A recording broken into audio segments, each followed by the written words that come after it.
Welcome to Shambles Stay at Home Festival. This is an extra one. Some of you might have been watching this morning when we had Reece Shearsmith on and Rosie Plain was on and Nikesh Shukla as well. That was fantastic. And it was what an amazing thing to see that there is actually, Reece seems to have the death mask of Bela Lugosi. Not Bela Lugosi's head, it is just a mould of his head. But nevertheless, what a fascinating thing amongst many of the show and tells that we've had.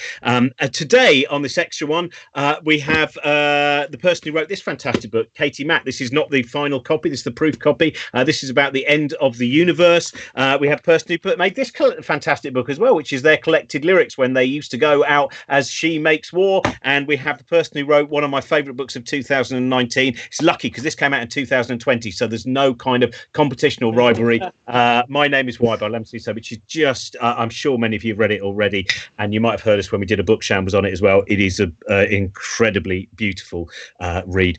Just before I introduce Katie, first of all, just for those of you who haven't watched before, we also have a tip jar at the bottom. We're trying to collect money for a lot of the people who basically have no work anymore, in particular in our kind of world. A lot of the performers, a lot of the artists, and a lot of the art centres as well. There is nothing going on.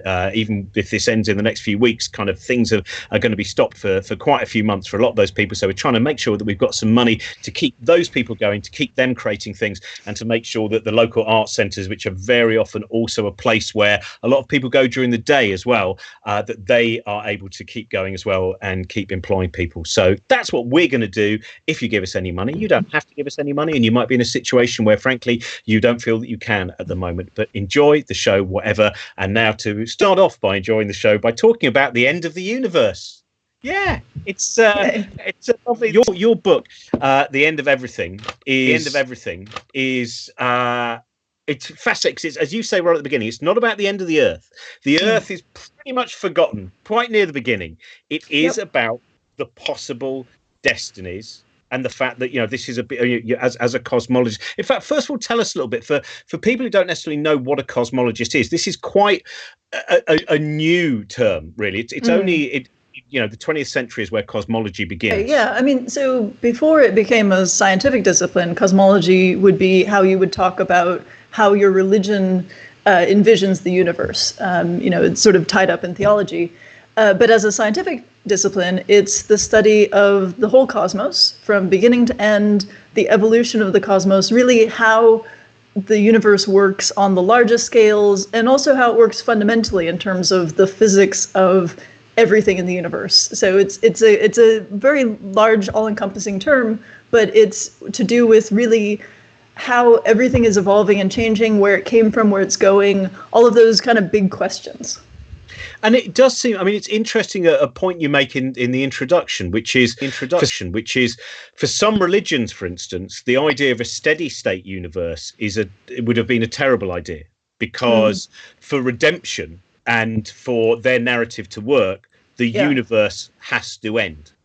Yeah, religion, it's often sort of talked about as the end of the world, depending on your sort of faith tradition. But yeah, there's an idea that the way that it ends tells you something about what it all meant or how we should be acting as people. So there's this idea that if, maybe things are terrible right now, but then we'll all get our beautiful paradise in the end when the world ends and everything is kind of tied up in a bow and redeemed, and it's given some purpose after the fact. And so that's a very common thread in a lot of faith traditions, that there will be an end, but it'll be somehow redemptive. Or even if there's a cycle, maybe things get a little bit better every cycle, or they kind of give you some kind of context to what happened in the previous one.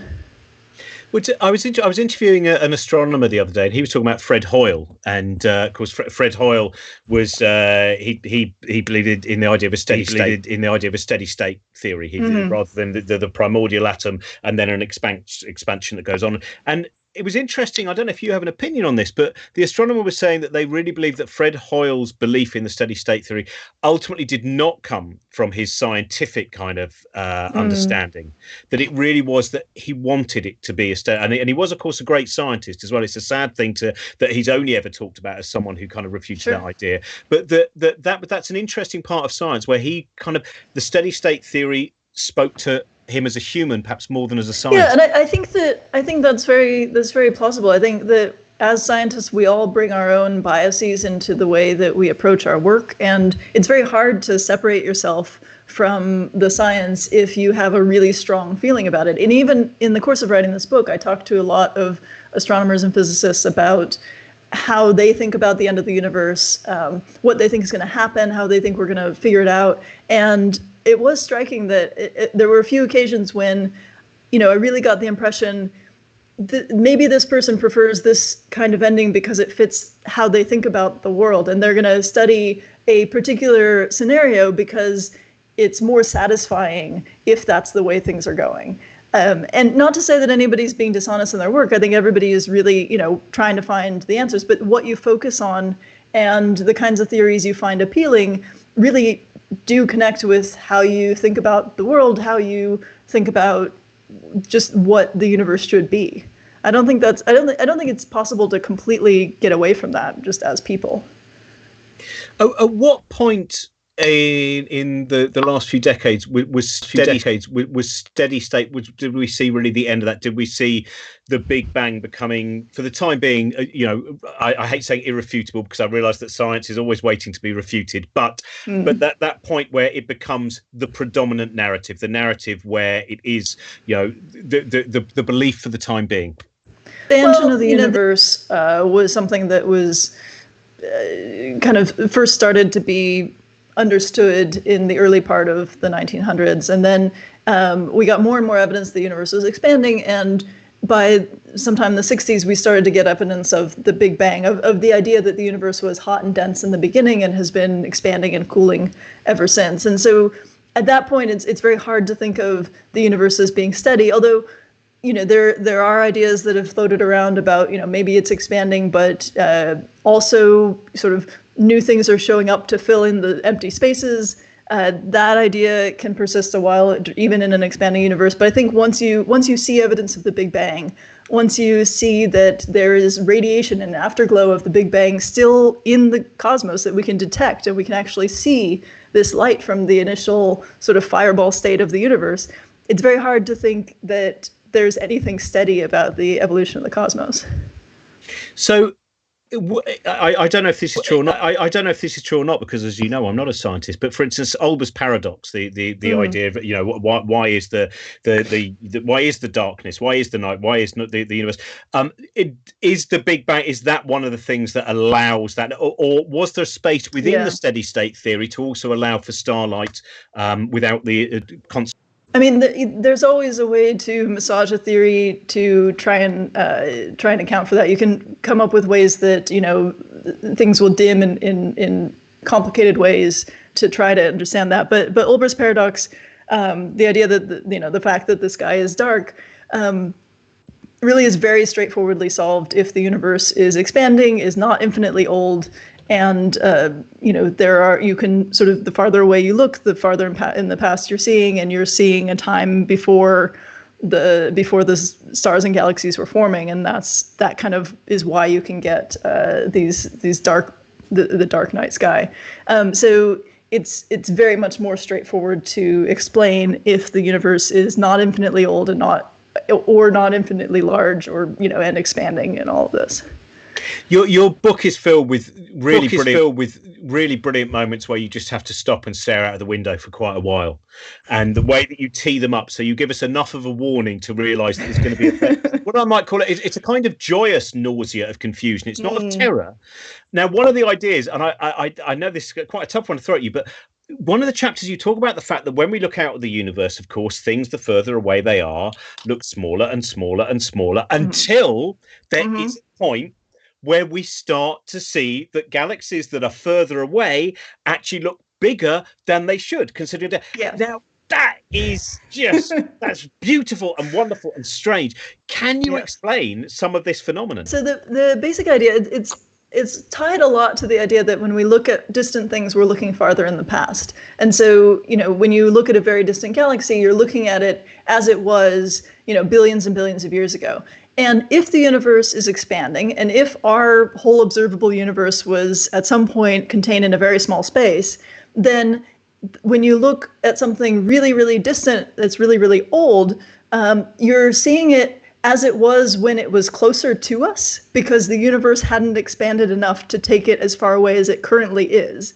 And so basically you can imagine it as, there's some galaxy and it sent sort of a picture of itself toward us, maybe 5-10 billion years ago.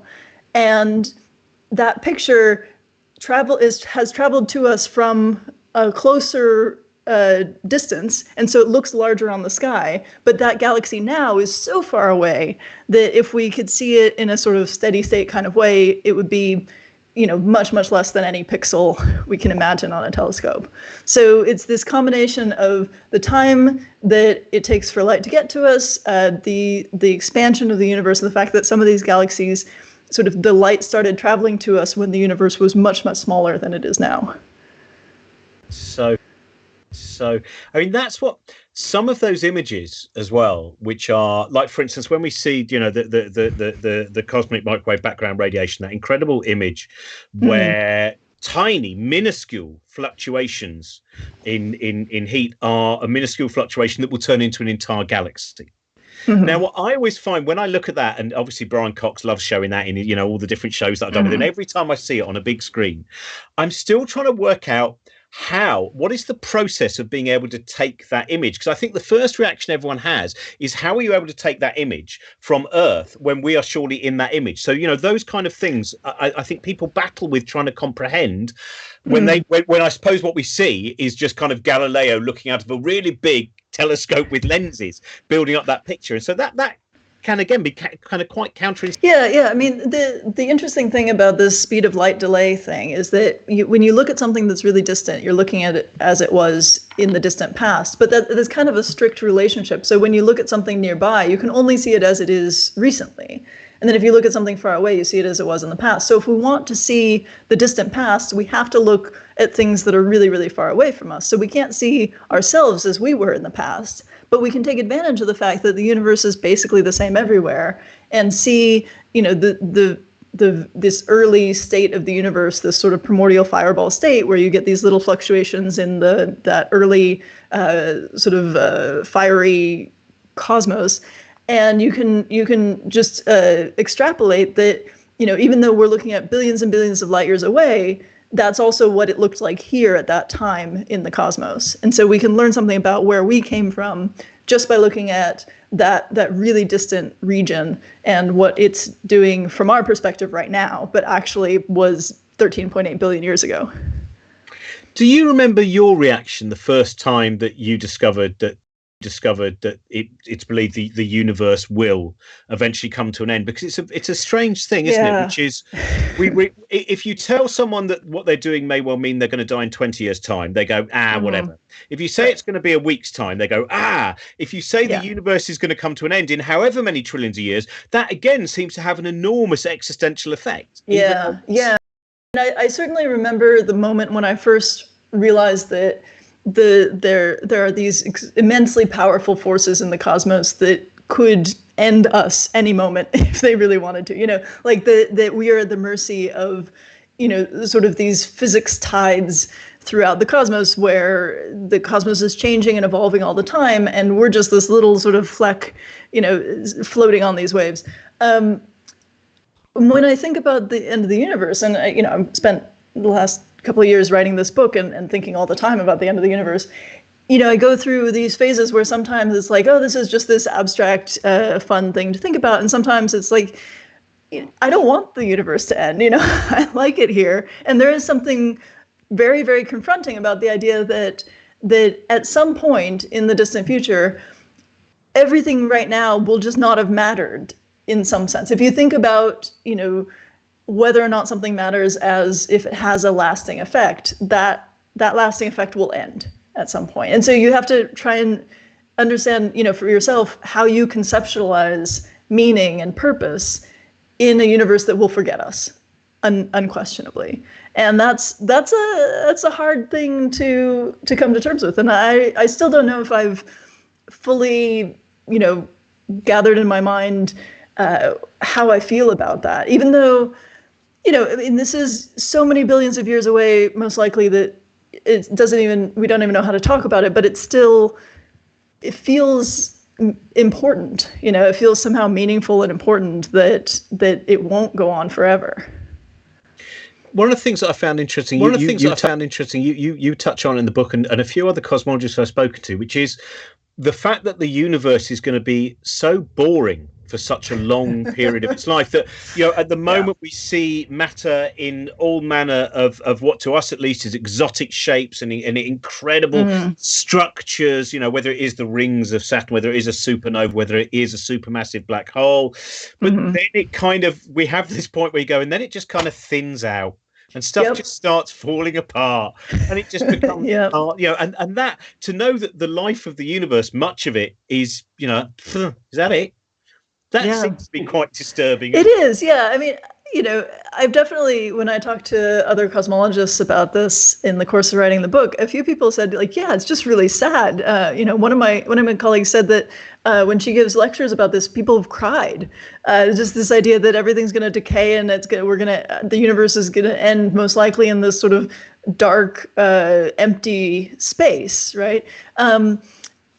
The way I try and think about it is that we're very lucky to have what we have right now and to see this amazing variety. And obviously, if you can't live in a dark, empty universe anyway, so it's not that surprising that we live in a time when there's this amazing variety. But we should appreciate it because it's not going to be here forever. It is going to disappear eventually, and it is going to get a lot less exciting in this cosmos over time. As you journey through various different conjectures and ideas of how the universe might end, was the one that you went, because I'm certainly the way that you write about the big rip, that's a wonderfully kind of disturbing thing. Was the one that the further you got into it, you went, I know I'm not going to be here when that happened, but I really hope this isn't the conclusion to it all. I think the one that I found most horrifying, the one that's also least likely, which is the Big Crunch. So this is the kind of oldest idea where, the current universe is currently expanding, and maybe someday the expansion will reverse and everything will come crashing back together. This is very unlikely to happen based on what we understand about the cosmos today. But that would be terrifying because you would see it coming. Like, you would know that things are getting closer and closer, and you would know that as the universe compresses, it's not only bringing stars and galaxies closer together, it's bringing all of the radiation from all of the stars that have ever shone together. And it's the sort of ambient radiation of the universe would get brighter and brighter and hotter. And everything would be kind of cooked in this very uncomfortable seeming way. So that to me was the one that I thought, like, I don't want to think too hard about that. Luckily, it's not very likely. I've thrown one kind of incredible idea, and another one which I've been reading about recently, and the moment I knew it was in your book, it excited me again, which is when we were talking about this point, if the universe has the length of life that it might, and so much of that life where matter does not have as many exotic and intricate structures, Boltzmann's brain, the Boltzmann brain. Yeah. Now this. You write about that, and this is straight out of Hitchhiker's Guide to the Galaxy. This is filled with Douglas Adams imagery. What is the Boltzmann brain? What does this mean? So the Boltzmann brain idea, if you have any kind of physical system at all, like a box full of particles or an empty room or whatever, if there's something in that space, then by random chance, some of those particles are going to come together and meet in some interesting way at some point. There's some chance that if you have a box of molecules, at some point as they're floating around, they're all going to gather in one little corner for a moment, and so you can calculate that if you have a universe that you leave alone long enough, all sorts of things will just pop into existence by random chance. I read a paper where there was a calculation of exactly how long it would take for a grand piano to arise out of the cosmic dust. It's a really long time. But if you wait long enough, anything will kind of organize itself. And so if you have a universe that is persisting in a sort of empty space kind of way after, all of everything else is decayed, but you have a really long time and you have a little bit of stuff in that universe, then just by random chance, statistical mechanics, eventually there will be a moment when something organizes itself, and that something could be an entire galaxy, or it could be the whole universe, a whole new version of the universe. But when you think about it, the less intricate that thing is, or the smaller that thing is, the more likely it's going to happen. So more likely than a whole galaxy would be a single planet, and more likely than a single planet would be just one person, and more likely than that it would be a single brain that thinks it has a memory of all of existence but actually doesn't, and just quantum fluctuated out of the nothingness and imagines the whole history of the cosmos. And that's called the Boltzmann Brain problem. And that's a problem of, if you're going to use these kinds of random fluctuations to as an origin story for the universe, you have to contend with the fact that it's much, much more likely that the universe never exists. It's just these structures show up that think the universe exists, and that's sufficient. I love that. I love that bit where you go, the chance that suddenly, just at some point, that Tuesday comes back into existence. The whole of a Tuesday comes into existence, and then it goes off. And for that moment, I mean, that's another related idea, which is this Poincare recurrences, where if it's possible for a brain or a whole galaxy to pop into existence, it's also possible that any moment in time, any configuration of the universe that ever existed, that will also come into existence again over and over again. So like this moment right now will be recreated randomly sometime deep into the heat death of the universe. And so will, next week. And so will, this same moment, but where I'm wearing a different color shirt. All of that, and that, brings up this whole sort of Nietzsche thought experiment about where, this eternal recurrence, where, what if every moment of your life you had to live over and over again? And this is an idea people talk about in cosmology as physicists. It's wild. I love it. I just think it's great. We've had a question on the live chat as well.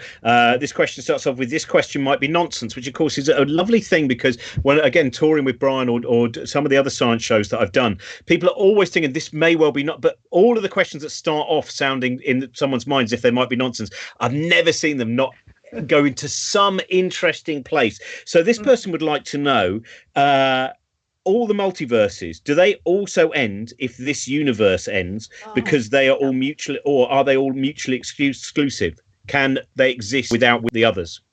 Right. So there are different ways to think about a multiverse, and one of the most common ones in cosmology is this idea that there are just different regions of the universe that are so far apart from each other that they're undergoing their own evolution, from their own Big Bang to their own whatever. And in that idea, some of these might kind of appear at different times in the cosmos in the past, the way we think of it. And so it's very possible that, even if our universe ends in whatever horrific way, some other part of this much larger space, some other sort of self-contained universe carries on. And you can have, these eternally popping up bubbles of universe that keep going into the indefinite future. And there are other ways of thinking about multiverses as well, where you can have other kinds of space that have totally different evolutions.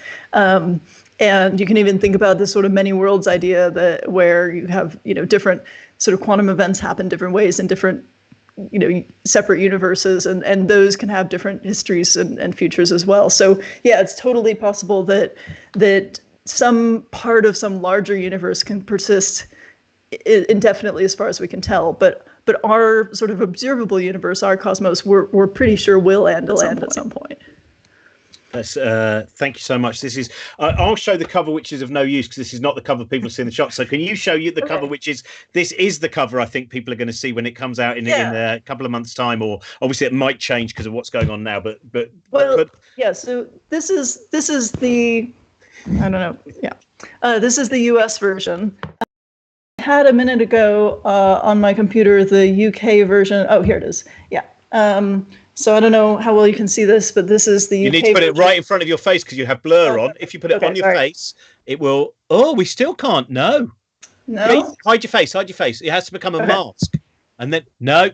It refuses to acknowledge the UK cover. How weird. Okay, well, it's black and it's very bleak looking. So it's not a bleak book. I have to admit, No, I don't think it is. I think it's a beautiful book about how much the potential of understanding and the level that physics has got. It is a really incredible journey, and hopefully, depending on what happens, you are going to be a guest on the Infinite Monkey Cage next series.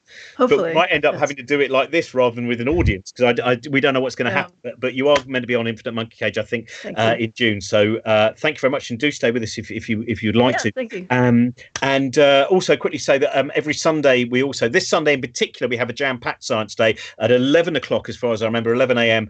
Check on the Cosmic Shambles site. We have a kind of a special kids science show, people doing experiments, all manner of different stuff there. At 3 in the afternoon, we're going to do a Q&A. If you have any particular... Oh, sorry, I've got the day wrong. Time right, day wrong. It's Saturday at 11 a.m. We've got a kids science show. On Sunday at 3 p.m., we've got Chris Jackson, who's a brilliant geologist, and look up his stuff, because there's ask questions. We're doing a Q&A. Chris Jackson, Helen Chersky, and someone else who I have forgotten. I apologise, but that will probably pop up on my screen in a minute. But we're having a science Q&A. So, Jim Al-Khalili, actually, who's just agreed to join us, which is great. Jim Al-Khalili. So any questions you have about physics, about science, communication, whatever, we'll answer them. And then at 7 p.m. that evening as well. My apologies, due to Janet Street Porter and Vanessa Feltz not being available, we are doing a Q&A about the pandemic without them. Instead, we're just having people who work in the world of microbiology and study viruses, bacteria, and statistical mathematics. So I'm sorry that we didn't have Janet and Vanessa are unavailable. We're having to go to scientists instead. But we've had some really brilliant questions for that, and I hope we will have some answers, because I know people are still very, very confused about what's going on with this pandemic. What is the best thing to do? How they should be dealing with it? We'll be talking about that, and we'll be talking about its history and its evolution and our current understanding of it. So that's all on Sunday. Now, the author of this book, She Makes War, collected lyrics. She Makes War, sadly, there we go, as we can see, She Makes War died in 2019 as a concept. The person who created it, though, is still alive. And that is Laura Kidd, who this year will be unveiling a new project, which she's keeping all secret. We're waiting, but she's going to sing us a song now. Is this going to be a song, Laura, which is a She Makes War song, or is this one of your new songs? There are no more She Makes War. This is me song now. Okay. And I've been I'd like to offer an internet round of applause for Robin, Ince and Trent for doing all these amazing shows, because I don't know how people find the energy to do anything at the moment. I'm trying, and I have been writing songs as well, and I'm recording an album, but I just look at what you're doing and I'm just blown away as always. So well done, Robin. Thank Very you. Good. Robin knows this song because I played it on tour last year. This is called Sea Shaken, and you might not believe it, but it's not about this moment. But unfortunately, it does apply. So it's a catch-all sort of end of the world song for you.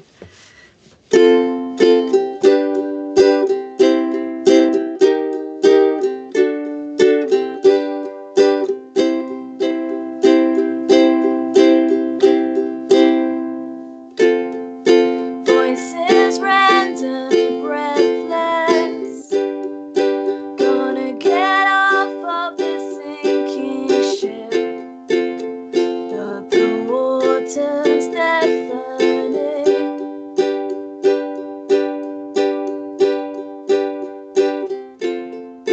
I'm still dreaming of drowning, trying to escape this relentless planet. But my dreams are paper thin. Took the violence in your pillow. Suffer silence, but don't swallow all the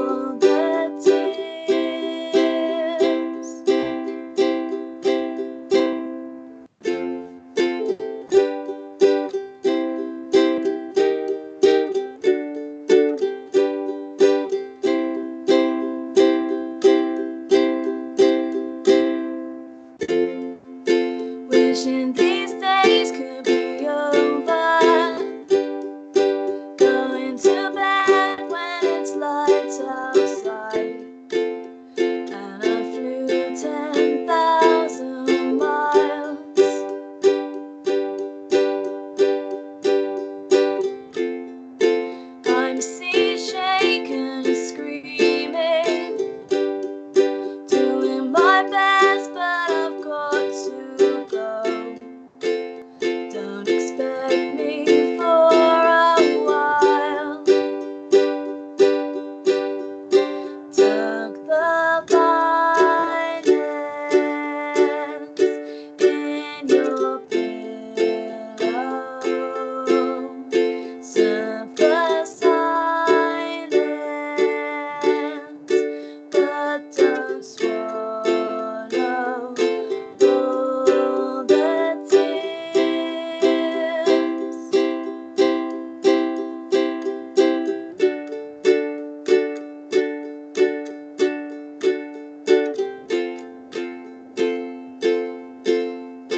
Thank you. And as we mentioned the other day when Laura was on, counterinstinctually, even though she's killed off She Makes War, if you want to find out more about the work that she's doing at the moment, it is still at the She Makes War website, but you can also find her work on Bandcamp and lots of other places as well. But keep up to date with and join her mailing list as well, because you will then find out when the grand evolution and transformation into your new personality.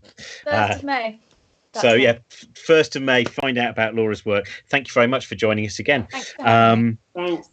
Our next guest is someone who wrote this book, and I've mentioned it numerous times. As I said, it was one of my top books of last year, and I would say of that decade as well. And great to have you here. It's great to have you here. My first question for you is, because I know that you were listening to Katie, as an artist, as someone who creates, as someone whose poems are daubed on walls in Manchester, officially, I might add, not you just going around in a van late at night. You know, as far as I remember, you used to be on the side of Hardy's Wells pub as well, I think, as well. Yeah, how do you feel about the universe is going to come to an end? You know, all of these things. Look on my works, ye mighty. Well, of astrophysicists in a lecture weeping because they've grasped the concept of the end of the universe and that they're having an existential experience. That's kind of mind-blowing, to go so deeply into a subject matter, to feel emotional about what it has revealed to you that much, that you sense that the end could and will really happen, and you've just kind of unlocked the what's that thing on a safe? You've unlocked the fact that it will happen, and that has then an emotional effect on you. That's the stuff. There's poems to be written there, and it made me think of Joyce Bell Burnell, who is an astrophysicist and who is a lover of poetry herself, and actually wrote a book. Put together an anthology of poetry. Whose father built an observatory in Armagh, where I did a gig under the stars, in the dome, while the projections were on the wall. It was the most beautiful thing. And I think, not knowing this myself, but reading quite a lot of books as I am for the Booker Prize presently, there is one book where the central characters relate to the stars as they were related to by the Greeks, and constantly references various gods who had relationships with various parts of the cosmos to interpret a contemporary issue or problem. So It's an interesting thing when you talk about that, and Justin Bell Burnell was a fantastic, really interesting, discovered pulsars, and her. Go on YouTube. Everyone is watching this. There's loads of different talks she's done. A lot about kind of women in science, and she's been campaigning on that for. She's a really interesting human being. But it's interesting, that poetry thing, because Richard Feynman used to talk about. Sometimes he would be a little bit dismissive of the arts, and he would say, what men are poets, that they can talk of Jupiter as if he were an angry god, but they can't talk about it as a magnificent, enormous gas giant, right? And I think that's changed now for poetry. I think now we see more, I don't know how you feel, but within the poet's imagination, maybe it hasn't changed, maybe it was always there somewhere, but that way of confronting the reality that science offers, but at the same time, using that information to create the majesty as well. Well, maybe we're going back to the time when, didn't the word scientist come from the word artist originally, wasn't it? Isn't that correct? I'm not sure. Yeah, the word scientist came from, half of it came from, you're going to have to Google this, folks. And please do. At the end of, this is documented in the Royal Society, down there by the ICA, that a word was looked to describe philosophy. What was it called? Natural philosophy. Natural philosophy. So those papers were written by natural philosophers who then looked for a word to describe what they did, and found that artists had a higher standing in society, and used part of the word artist to describe themselves. Sorry, I don't have the actual fact, but it is. No, it's we live in a world where it's now official. This is history. Well, I don't want to say no. On this program, on this program of all programs, I would never want to say something that was factually incorrect or ever. But stars have been used by writers as descriptions for how one feels, it seems, for a long time. There's a cracking poem called Halley's Comet, written, it's Joyce Burnell's favourite poem, and it's written by a guy called, and I have it here, I am looking, Stanley, I would love to, can't see his name. I was looking for it, but yeah, no, poems, the stars are a great, everlasting gift to the poet, I think, to describe most of all how he, she, they might feel. So I've always found that there is, we've often some. Well, I think there was. I remember a while ago I was doing a show about art, and I was talking about there was a painting of Turner's that you know when you have that moment. Is that right? I've just seen that trend, but that. Yes. But it's and as it's in the Walker Gallery in Liverpool, lovely gallery, and it was that moment, when you suddenly, with certain painters, there's a moment where you go, oh, I get it now. Now, Turners were everywhere. And then I looked at this one, and it was, this beautiful, hazy kind of dusk. And I started thinking about the fact that the story of that painting begins with hydrogen turning to helium, incredible pressures in the sun, the photons of light, the light then hitting the surface of the earth somewhere, down in Sussex, and it bounces off and it goes to the back of Turner's eyes, and then the rods and the cones read it, and then his imagination kicks in. And I think actually in all of those stories, what we see a lot is when the two cultures idea, this division between science and artists, there isn't really, because both of them, there are different ways of using imagination. Yeah. But scientists and artists, what we're both trying to do as much as possible is think as many different, the variables. Our variables don't have to be testable ultimately. Their variables do, but they are about exercising as many different kind of potentials as possible and different ideas, I think. Absolutely. This makes at times in society, this makes artists dangerous. That idea of testing as many variables as possible, and exactly the same thing with scientists. A threat to religion, or a threat to an idea, or a threat to the status quo. But it also is, and I do believe that both, whatever creativity is, it can be used in so many ways to describe so many things and come to mean nothing. But whatever it is in scientists. And as it is in artists, I believe. Creativity is not the monopoly of artists. It's one thing I've learned, the more that I've learned about what it is that I dabble in. I don't know if Katie remembers that there's a quote by Albert Einstein, which is actually on the wall of the library in Huddersfield, and it is. I'm going to get this slightly wrong as well, but it is. I think he says, "With evidence, you can go from A to B. With imagination, you can go wherever you want." And and certainly Einstein and many of those, they're talking of the fact that you need to, yes, the evidence is very important. We need to count those things and measure those things, but that alone only leads to the statistics. It doesn't lead to then, like in Katie's book, all of these different imaginings using the evidence of the potential of the end of the universe or the potential of living things or whatever it might be. Well, Brian Cox said, he said, oh no, it's not connected, but it kind of is. He said inspiration is economically quantifiable. And I think what he was, yes. I think part of the reason sorry, that's just total red herring.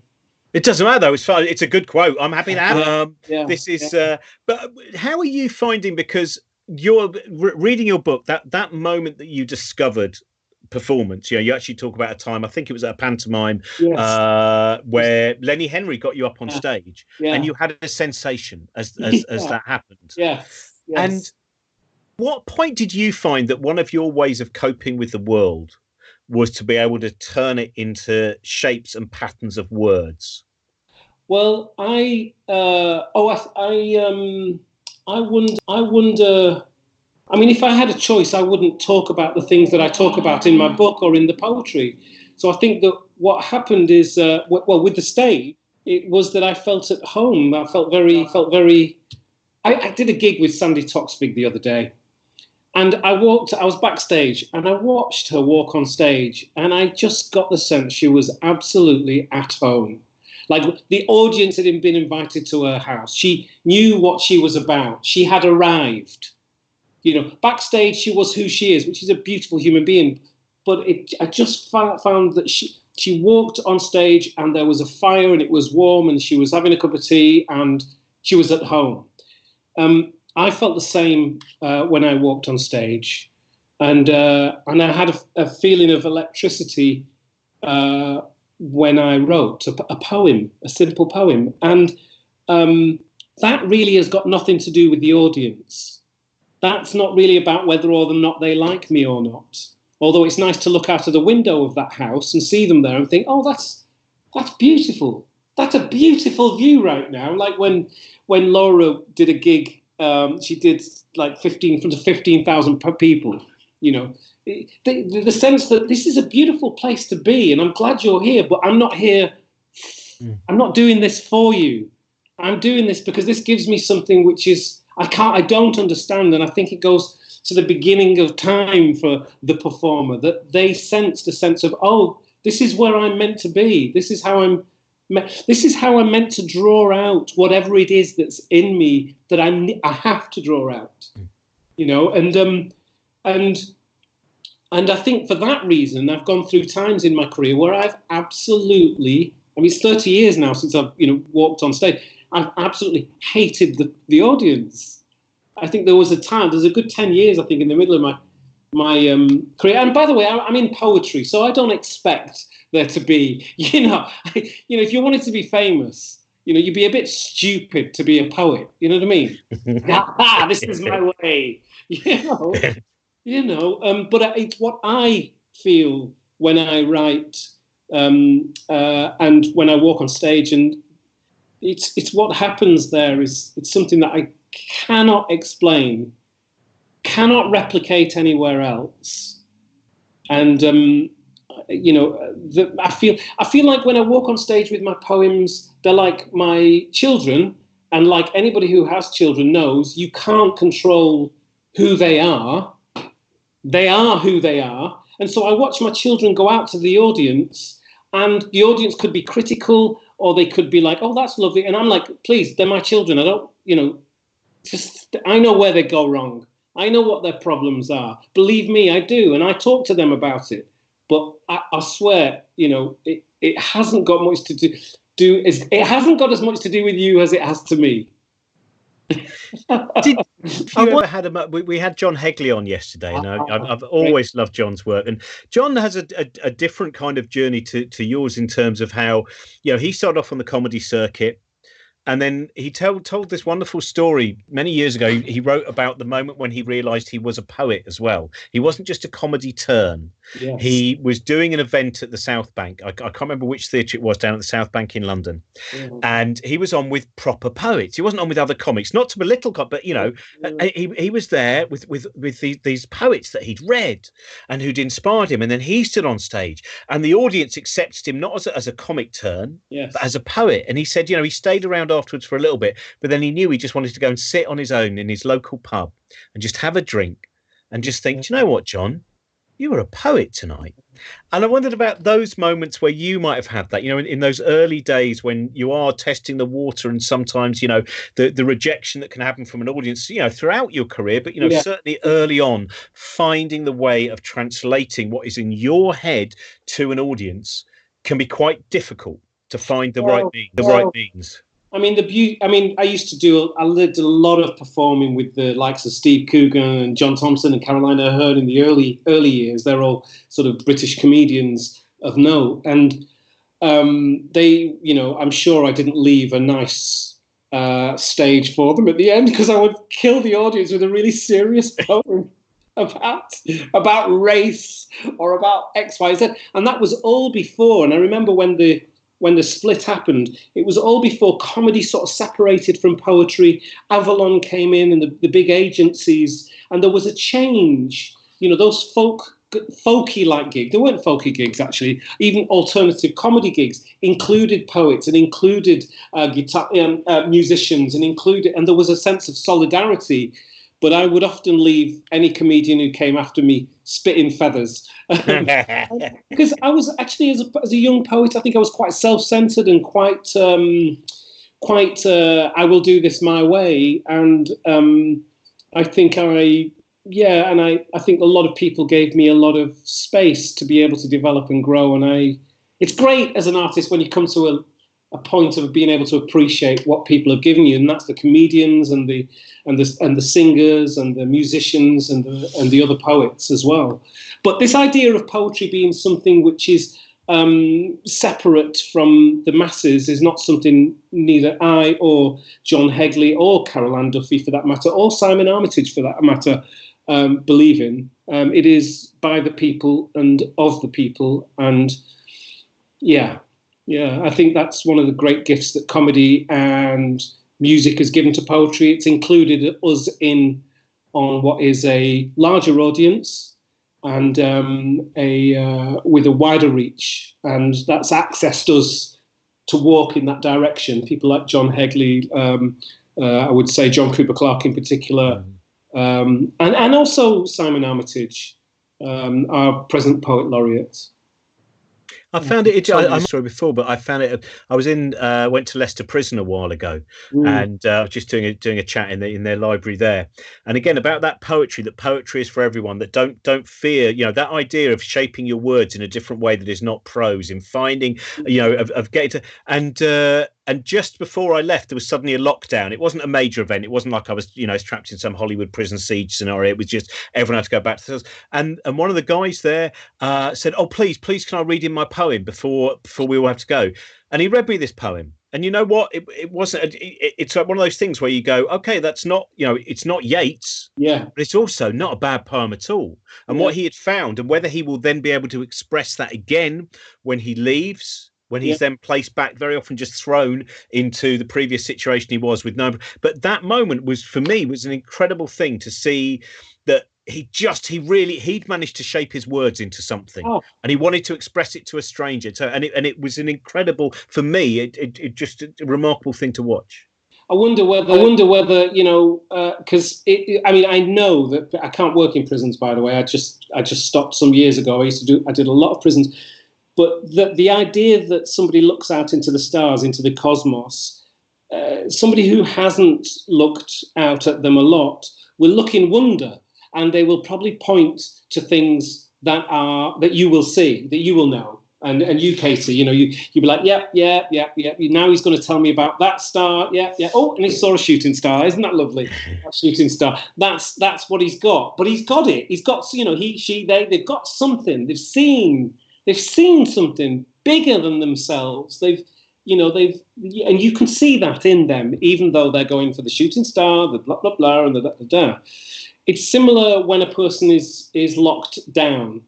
People often talk about write poetry when they're exposed to their own personal cosmos. So it may not be the great piece of literature, but it is something. It is an opening. And I'll bet there's a metaphor in there, even if the person hasn't realized it themselves, I'll bet there is magic in them hills. And I think a job as a writer, if you do teach to a degree, is to push the person who's written the poem, because they're gagging for it. That person who sees the stars is gagging for more information for them to be able to grab hold of, so they can understand it some more, to the point that they understand it, to the point that the world they know is going to end and they're in tears themselves. So there's that opening that person gave you is a real gift, a kind of looking at this, your own personal cosmos. It's a beautiful thing. What I don't understand is why we think we have to understand everything. The action of, I just listened to you talking with Katie and thinking, I can grasp some of this, and I'm really enjoying it because it's bending my brain. I am finding out, I'm like, God, I want to know that. I wrote down Boltzmann's brain. Oh, it's so great. Boltzmann's brain problem. I'm presently being commissioned to write a poem for the National Brain Appeal, and I'm doing all this research. I've got a book there called Brain by David Eagleman, and I'm trying to really get in there. But then when you get this is what it is to be open, like creatively, for anybody. But when you get an idea like the Boltzmann Brain problem, which isn't about the brain, you investigate that, and it could well link into the poem about the brain that I'm writing, in fact, about brain injury in particular. But sorry, I just went off on a thing there. But yes, why do we have to understand everything? Poetry is not meant to... It's okay not to understand poetry. It's okay not to understand jazz. As soon as you stop yourself being frightened of understanding something, you can then start to look at it with wonder and investigate and walk in. There are people who don't go to the theatre because they don't know how to dress. Well, theatres, it's an incredible... They fear going in, because... and what a world awaits for them if they dress any way they want to, I think that bit of ending is, don't worry, if you're going to look at the night sky, don't worry that you don't know the names of all the constellations, because you won't lose. The fact you don't know that's the plough will not remove the wonder of watching the starlight. And I think I was going to ask you, Katie, at this particular time at the moment, where one of the things that I'm particularly enjoying, because I've got such a small area like all of us that we kind of pad around in during the day, is every night I look through the skylight and I see that square of sky, and I'm kind of, the two things are, I've got a very small garden, but there's a daffodil that is slowly falling and falling, and it's where I exercise every day, and I look at it and I go, who will go first, the daffodil or I, as I attempt this plank? And the other bit is looking at this square of sky, and I wondered if you find at this moment as well, in terms of the lockdown scenario, that certain things we go, I'm just going to focus on that this moment because I don't have everything to choose from, so I'm just going to choose this bit. I definitely think that sort of thinking about the wider universe and specifically thinking about the fact that we are deeply unimportant to it is helpful to me in moments like this where things are very hard and there's a lot of suffering and there's a sort of crisis and everybody's kind of in crisis right now, but there is still this beauty and wonder out there, and you can still access that. You can still see the sunset and the night sky and the moon, and you can still put yourself in this other kind of space where there is something out there that will persist beyond us, that doesn't care what we're doing. We cannot mess it up. And we have access to that, the sense of wonder in approaching that. And I find that really very comforting sometimes. You found during this particular period, has there been anything that you've been able to have a certain focus on to kind of deal with the scenario? It's driving me batshit crazy, to be honest. No, I'm joking. Well, actually, no, I feel like I'm on a seesaw between batshit crazy and, hey, this is beautiful. I've got to read books for the Booker Prize at the moment. You can see I pile those books behind me very deliberately. And I wake up first thing in the morning, I wash, I should meditate a little bit. I don't. I make tea. I get my head into a book and I run myself through it and deal with my inadequacies, because there's so much beautiful writing out there. Robin, this would be, you could do this. I fear it. I would fear. Natalie Haynes has done that, and Natalie, look at the number of books that. Well, you know what worries me about something like that is what if I lose the joy of reading because I'm forced to read so much? Oh no, you do lose the joy of reading. There is no doubt about that. No doubt about that. It's virtually a book a day, and. But it's a PhD. It's beautiful to see so much incredible work, and I'm no better than the next man. I'm just trawling through that day after day, and I'm behind, man. I'm behind. We've got a lockdown, and I am behind. Oh, it's amazing, isn't it? I think that many of us discovered is imagination for procrastination is incredibly powerful. You may limit the ways that we can distract ourselves from the task in hand, but as the room gets smaller, we still find a new way of maybe I just need to deal with that square there for a while. I need to manage my online. This is my square, thousands of pixels of online choices, Facebook, Twitter, Instagram, I need to manage that. And in fact, this is a great, just for me, I'm not talking on behalf of anybody else, but this is a great time to manage my relationship with the online world. I think it's a really good time for me to go, wait a minute, Len, this shouldn't be every 5 minutes you look at your phone. That's not a way to live, and you need to manage that. And I'm finding that is something that I need to do. In fact, this situation for me, I'm not saying for anybody else, but it's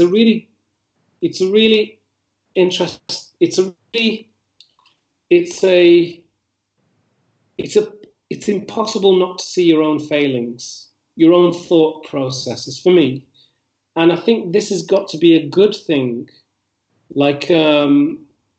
It's got to be a good thing because it gives me the ability to be able to maybe take a good look at myself, and go, oh, okay, Lem, your thoughts are doing a thing that they normally do, but you're always so busy that you can sort of cast them off as being, and it's an opportunity actually to become a better version of myself. I think that sounds quite selfish, but we are in lockdown, so there isn't of introspection, etc. So let solipsism thrive. Thank you so much, Lem. Thank you very much, Katie. Thank you, Laura. Robin, you are ace. Okay. Oh man, it's so much fun. Man, the way you do it, and the way you do it, and what you do is just an inspiration. And I mean that. So it's really nice to say. I agree. I love just talking going into all your minds is fantastic. And My Name is Why is a great way of going. Katie's book I've mentioned. I won't show you because it's not the right cover. The End of Everything. Find out about that and find out more about Laura's work, because Laura's work is fantastic as well. So thank you very much, everyone. We're back tomorrow morning. Josie will be with us as well, with Ed Byrne and the Lost Voice guy, and then, as I said, over the weekend, Josie's going to be doing some live shows, and there's going to be various other things going on as well. And also, by the way, I've just remembered, tomorrow we also have Susie Gage on, who is brilliant, and who her book Say Why to Drugs, which is based on her podcast series, is really useful as well. If you can leave a tip at the bottom, we're going to make sure that's distributed to as many artists as possible, and as I also said, as many art centres and kind of various different hubs and places that we want to keep going for when this is all over and done with. Thank you very much for listening, watching, whatever you may have done, and maybe see you tomorrow morning. Thank you. Thank you.